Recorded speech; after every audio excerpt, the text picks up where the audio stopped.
வணக்கம். 36 வயதினிலே அந்த திரைப்படத்தோட விமர்சனத்தோடு உங்களை சந்திக்கிறேன். சாண்ட்ரா புல்லக் வந்து கிராவிட்டி அப்படின்னு ஒரு படம் நடித்தாங்க. நடிக்கிறப்போ ஒரு இன்டர்வியூ தந்தாங்க. அதில் பார்த்தீங்கன்னா, இந்த படம் வந்து என்னுடைய மகளுக்காண்டி நான் பண்ணுறேன். அவளை வந்து வளர்க்க வந்து நான் கஷ்டப்பட்ட அந்த விஷயங்களை எல்லாம் வந்து ஸ்ட்ரீம்லைன் பண்ணி அந்த ஹார்ட் ஒர்க்கை வந்து இதுக்குள்ளே போட்டு அவளுக்கு வந்து நான் என்ன ப்ரூவ் பண்ணுறேன் அப்படின்னு வந்து சொன்னாங்க. அதை வந்து எனக்கு டக்குன்னு வந்து ஜோதிகா மேடம் கூட வந்து ரிலேட் பண்ண தோணுச்சு இந்த படம் பார்க்கும்போது. ஏன்னா அவங்களே வந்து எவனோ ஒரு 10 வருஷம் வந்து கிட்டத்தட்ட சினிமாவில் இல்லை, அவங்க பாட்டுக்கு குடும்ப பெண்ணாக இருந்துட்டாங்க. ஸோ அப்புறம் ஏதோ ஒன்று தோணியிருக்கு, ஓகே நம்மளை வந்து நமக்கே நம்ம ப்ரூவ் பண்ணிக்கணும், நம்ம பசங்களுக்கும் பொண்ணுங்களுக்கும் வந்து நம்ம ப்ரூவ் பண்ணணும் அப்படின்னு வந்து ஒரு தோணுன ஒரு விஷயம்தான் நினைக்கிறேன் இந்த ஒரு படத்தை வந்து பண்ண வச்சுருக்குது. அதுவும் வந்து சும்மா நான் வர்றேன் கம்பேக் வர்றேன் அப்படின்ட்டு வந்து சும்மா ஒரு சம்மந்தமே இல்லாத ஒரு ரோலில் எடுக்காமல் அதையும் உட்காந்து கரெக்டாக கதையை பிக் பண்ணி அதாவது வந்து தன்னுடைய கேரக்டருக்கு என்ன எவ்வளோ ப்ராப்பராக இருக்கும். சும்மா தன்னுடைய ஹஸ்பண்ட் தானே தயாரிக்கிறாருங்காட்டிக்கு வந்து என்ன வந்து ஹைப் பண்ணுங்க அப்படின்லாம் சொல்லாமல் அதை கரெக்டாக அந்த கதைக்கும் ஒரு ஒரு ஒரு சிறந்த ஒரு நடிகையாக ஒரு சிறந்த வந்து ஒரு கதையை பிக் பண்ணுற ஒரு பெண்ணாக வந்து எனக்கு தெரிஞ்சாங்க இந்த படத்தில். ஸோ அவங்களுக்கு தான் வந்து முதல் வாழ்த்து போகணும். இந்த தைரியம் அப்படிங்கிறது வந்து அதே அவங்க வயசில் இருக்கிற பல நடிகைகள் கல்யாணம் ஆகிட்டு ஓகே நீ படம் பண்ண வேண்டாம் அப்படின்னு நினைக்கிற பல நடிகைகளை வந்து எனக்கு தெரிந்து வந்து டக்குன்னு வந்து ஓகே நாமளும் படம் பண்ணலாம் அப்படின்னு தோண வைக்கிற ஒரு விஷயமாக பண்ணியிருக்காங்க. ஸோ அவங்களுக்கு ஃபஸ்ட்டு வாழ்த்துக்கள். ரெண்டாவது வாழ்த்து நிச்சயமாக வந்து ரோஷன் ஆண்ட்ரூஸ் அவர்களுக்கு. ஏன்னா இந்த மாதிரி ஒரு கான்செப்டை நான் நல்ல வேலை ஹவ் ஓல்ட் ஆர் யூ பார்க்கல, மேபி அதனால் அதை கம்பேர் பண்ண தோணலை. ஸோ இதை வந்து ஃப்ரெஷ்ஷாக ஒரு தமிழ் படமாக பார்க்குறப்போ வந்து ஏன் இந்த மாதிரி படம் வர மாட்டேது அப்படின்னு எனக்கு ஃபஸ்ட்டு தோணுச்சு. ஏன்னா இன்றைக்கி வர படங்கள் எல்லாமே வந்து பார்த்திங்கன்னு வச்சுக்கோங்களேன், யூ சர்டிஃபிகேட் அப்படின்னாலே குழந்தைங்களை வச்சு ஏதோ ஒன்று பண்ணி இப்படி ஏதோ ஒன்று பண்ணி, ஏன்னா அதுக்கு மேலே அடல்ட்டை வச்சு ஒரு யூ சர்டிஃபிகேட் படம் பண்ணுறது வந்து பல பேர் வந்து யோசிக்கிறது கூட கிடையாது. அது யோசிச்சாங்கனாலும் அதுக்கு பல காம்ப்ரமைஸ்களே ஃபஸ்ட்டு யோசிச்சுட்டு தான் படம் ஷூட் பண்ணவே போகிறாங்க. பட் அதெல்லாம் எதுவுமே நான் வந்து இந்த படத்தில் பார்க்க முடியல. ஒரு யூக்காண்டி அவங்க டைலாக்ஸ் இருந்து காம்ப்ரமைஸ் பண்ணலாம் இல்லை, ஏன்னா அவங்க எடுத்த கதை களம் அப்படி. ஸோ அவங்க சொல்ல வேண்டிய விஷயம் எல்லாமே யூக்குள்ளே தான் இருக்குது அப்படிங்கிறது வந்து ஒரு மிகப்பெரிய ஆச்சரியத்தை தந்தது. அதே மாதிரி அந்த ரோஷன் ஆண்ட்ரூஸுடைய தாட் ப்ராசஸை வந்து வியக்க வைத்தது எனக்கு சீரியஸாக. ஸோ அதற்கு வந்து நிச்சயமாக ரோஷன் ஆண்ட்ரூஸ்க்கு வந்து வாழ்த்துக்கள். அவர் வந்து ஒரு மிகப்பெரிய ஒரு நல்ல வரவு தமிழ் சினிமாவுக்கு. இன்னும் இந்த மாதிரி படங்கள் நிறைய பண்ணணும் அப்படின்னு வந்து வேண்டிக்கிறேன். எடிட்டிங் மகேஷ் நாராயணன் வந்து பண்ணியிருக்காரு, விஸ்வரூபத்துக்கு பண்ண எடிட்டர்.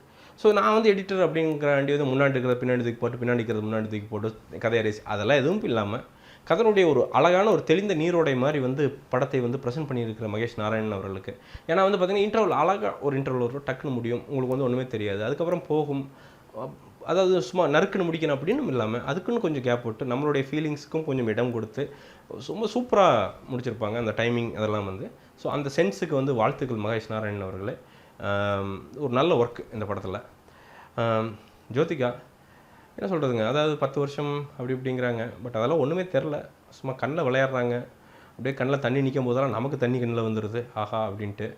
ஒரு அப்பாவியான ஒரு குடும்ப பெண்ணாக அப்போ காட்டுறப்பவும் சரி, ஒரு மற்றவங்களை இன்ஸ்பயர் பண்ணுற ஒரு பொண்ணாக வந்து ஒரு காலேஜ் டேஸில் வந்து நிற்கிற ஒரு பொண்ணாக இருந்தாலும் சரி, ஃபேஸ்புக்கில் வந்து தன்னை கலாய்க்கிற ஒருத்தவங்களுக்கு வந்து திருப்பி வந்து வீடியோ ரிப்ளை போடுற ஒரு பொண்ணாக இருந்தாலும் சரி, கடைசியில் ஒரு பெரிய விஷயத்தை வந்து தன் கையில் எடுத்துக்கொண்டு அதை வந்து மெதுவாக வந்து ஐடியா போட்டு சாதிக்கிற ஒரு பெண்ணாக இருந்தாலும் சரி, ஒரு சம்மந்தமே இல்லாத ஒரு பாட்டியிடம் அன்பை வெளிப்படுத்துகிறப்போ வந்து எந்த ஒரு ஒரு ஒரு குழந்தை மாதிரி வந்து அன்பை வெளிப்படுத்துகிற ஒரு பெண்ணாக இருந்தாலும் சரி, தன்னுடைய பிள்ளைகிட்ட வந்து அந்த தாய்மையை வந்து அப்படியே மொத்தமாக வந்து இறக்குற ஒரு ஒரு பெரிய ஒரு தாயாக இருந்தாலும் சரி, இது எல்லாம் வந்து பார்க்குறப்போ வந்து ஓகே தமிழ் சினிமா வந்து மிஸ் பண்ணியிருக்கவங்களா அப்படின்னு தோணுச்சு.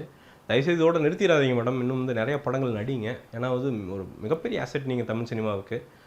அந்த வந்த கரகோஷங்கள் அப்படிங்கிறதான் வந்து சாட்சி அப்படின்னு நான் நினைக்கிறேன். அதே மாதிரி வந்து ஜோதிகாவினுடைய மாமியாராக நடித்திருக்க அந்த ஒரு கேரக்டர் பார்த்திங்கன்னா அவ்வளோ சூப்பராக ஃபஸ்ட் ஹாஃப்லாம் வந்து பார்த்திங்கன்னா விழுந்து சிரிச்சா நல்லா அந்த காமெடி. ஏன்னா எந்த ஒரு மேட்டராக இருந்தாலும் பார்த்திங்கன்னா அதை வந்து சீரியல் கூட வந்து ரிலேட் பண்ணிடுவாங்க. டெல்லி கணேஷ் வந்து மாமனார் நடிச்சிருப்பார். அது அவரெலாம் வந்து ஒரு ஸ்டார் அந்த கேரக்டர் ரோல் ப்ளே பண்ணுறதுல அப்படி சும்மா சாப்பிட்டு போயிருக்கார் அப்படின்னு சொல்லலாம். அதே மாதிரி தான் ஜெயபிரகாஷ் அவங்க அந்த மாமியார் ரோல் வந்து ரொம்ப அது ஒரு பின்னாடி ஒரு அழகான ஒரு சப்போர்ட் அப்படின்னு சொல்லலாம். சூப்பராக பண்ணியிருந்தாங்க. அதே மாதிரி இந்த படத்துடைய முதுகெலும்பு அப்படிங்கிறது வந்து சந்தோஷ் நாராயணன் அவருடைய பின்னணி இசை பாடல்கள்.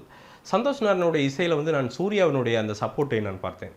ஏன்னா அவருடைய மனசு இப்படி தான், ஓகே நம்ம ஒய்ஃப் நம்ம ப்ரொடியூஸ் பண்ணுறோம் நல்லபடியாக போயிடணும் அப்படின்னு அந்த இன்ஸ்பயர் பண்ணுவார் பார்த்தீங்களா, அந்த எண்ணம் அப்படிங்க அந்த எண்ணத்தை வந்து அப்படியே மியூசிக்காக ட்ரான்ஸ்லேட் பண்ண மாதிரி இருந்துச்சு. ஏன்னா அந்த இன்ஸ்பைரிங் சீனுக்கெலாம் வந்து இவர் பின்னாடி வாசிச்சிருக்கிற அந்த விதம் அப்படிங்கிறது வந்து சும்மா வந்து வழக்கமாக வந்து இன்ஸ்பைரிங் மூவி போட்டு வயலன் இருக்கும் இல்லாட்டி ஏதாவது டான் டான் டான் டான் டான் டான் அப்படிங்க அதெல்லாம் எதுவுமே இல்லாமல் அதற்கான ஒரு தெளிவான இசையை அந்த இசை வந்து அந்த கேரக்டர் அது இது ஒரு கேரக்டர். இது 2 பேரும் அப்படியே இணைஞ்சு அப்படியே போவாங்க, அந்த இசையும் ஜோதிகாவும். அதை பார்க்கறக்கு அவ்வளோ சூப்பராக இருந்துச்சு. அதே மாதிரி கிரெடிட்ஸ் வந்து ஜோதிகாவுக்கு எதில் போகணும் அப்படின்னா, நான் நடிக்கிறேன், என் ஹஸ்பண்ட் தான் வந்து ப்ரொடியூஸ் பண்ணுறாரு, ஸோ அதங்காட்டிக்கு வந்து எனக்கு ஃபுல்லாக வந்து ரோல் கொடுங்க, எனக்கு ஒரு ஃபைட் கொடுங்க, ஓப்பனிங் சாங் கொடுங்க அப்படின்லாம் எதுவுமே கேட்காம, என் கேரக்டர் என்ன, அது போக வந்து சுற்றி கேரக்டர்ஸ்க்கெல்லாம் இம்பார்ட்டன்ஸ் இருக்கா, ஸ்க்ரீன் ப்ளே கரெக்டாக இருக்கா, எல்லாம் பார்த்து கரெக்டாக நேர்த்தியாக அந்த கதையை தேர்வு செய்த ஜோதிகா அவர்களுக்கு வந்து வாழ்த்துக்கள். ஏன்னா இல்லைன்னா இவங்க கேரக்டர்ஸ் மட்டும் இம்பார்ட்டன்ட் கொடுத்து இருந்தாங்கன்னா நிச்சயமாக படம் போர் அடிச்சிருக்கேன், நடாது அப்படின்ட்டு இருந்திருக்கும். அது இல்லாமல் எல்லா பக்கமும் பேலன்ஸ் பண்ணி அவங்களுடைய கேரக்டரை நடுவில் வைத்து அது கரெக்டாக வந்து கொண்டு போயிருக்கிற அந்த ரோஷன் ஆண்ட்ரூஸ் அப்படிங்கிற ஒரு மனிதரை தேர்ந்தெடுத்ததுக்காக வந்து ஜோதிகா அவர்களுக்கு வந்து வாழ்த்துக்கள். சின்ன சின்ன கேரக்டர் கூட வந்து அதற்கான ஒரு ப்ராப்பரான ஒரு ரோலை வந்து ப்ளே பண்ணுது. அதே மாதிரி அந்த எடுத்திருக்கிற கான்செப்ட் அப்படிங்கிறது வந்து என்னென்னா, இந்த படத்தை ஏன் ரொம்ப வந்து ஒரு ஃபீல் குட் என்டர்டெய்னர் ஆக்குது அப்படின்னா, அவங்க வந்து ஒரு விஷயம் வந்து அச்சீவ் பண்ணுவாங்க ஜோதிகா அவர்கள் கடைசியில் அந்த பட எண்டப்போ. அந்த விஷயம் வந்து எப்படின்னா, ஜோதிகா வந்து உடம்பை குறைச்சி 6 பேக்ஸ் வச்சு பாக்ஸராக மாறலை. அதே மாதிரி வந்து அப்படியே போய் ஜிம்முக்கு போய் ட்ரைனிங் பண்ணி ஒரு மராத்தான் ஓடலை, அதெல்லாம் எதுவுமே பண்ணல. என்ன அந்த விஷயம் அப்படிங்கிறது ஒரு குடும்ப பெண், ஒரு 35 வயது குடும்ப பெண், ஒரு பிள்ளை வளர்க்குற ஒரு குடும்ப பெண் பண்ணக்கூடிய ஒரு விஷயம். அதை வந்து ஜோதிகா பண்ணி கேட்பாங்க. அப்படிங்கிறப்போ ரிலேட்டபிள். ஓகே எல்லார் பொண்ணுங்களுமே டக்குன்னு ஒரு யோசனை வரும், ஓகே இதெல்லாம் நம்ம பண்ணலாமே அப்படின்ட்டு. அதே மாதிரி பார்த்துட்டு ஒரு இன்ஸ்பயர் ஆகிட்டு ஒரு 10 பொண்ணுங்களை கூப்பிட்டு வந்து உட்கார வச்சு, அவங்க வயசு பொண்ணுங்களை ஒரு 35 வயசு பேர் உட்கார வச்சு இதை பாரடி அப்படின்னு சொல்கிற அளவுக்கு இருக்கிற அந்த ஒரு விஷயம் அப்படிங்கிறதான் வந்து இந்த படத்தை வந்து அவ்வளோ ஃபீல் குட் என்டர்டெய்னராக மாற்றிருக்குது அப்படின்னு நினைக்கிறேன். அதே மாதிரி பாடல்கள் வித் விஷுவல்ஸ் வந்து ஒரு மிகப்பெரிய ப்ளஸ்ஸு. தனியாக கேட்கும்போது பெருசாக தெரில, பட் ஆனால் படத்துக்கூட வர்றப்போ வந்து ரொம்ப அழகாக வந்து உள்ளே வந்து சேர்ந்து ரொம்ப சூப்பராக வந்து பின்னப்பட்டிருக்குது.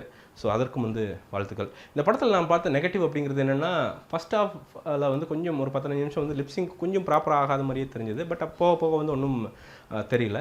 அதே மாதிரி ரஹ்மானுடைய ரோல் அப்படிங்கிறது வந்து கொஞ்சம் ரொம்ப ஏதோ பயங்கர வில்லன் மாதிரி வந்து கொஞ்சம் சித்தரிச்சிருந்தாங்க.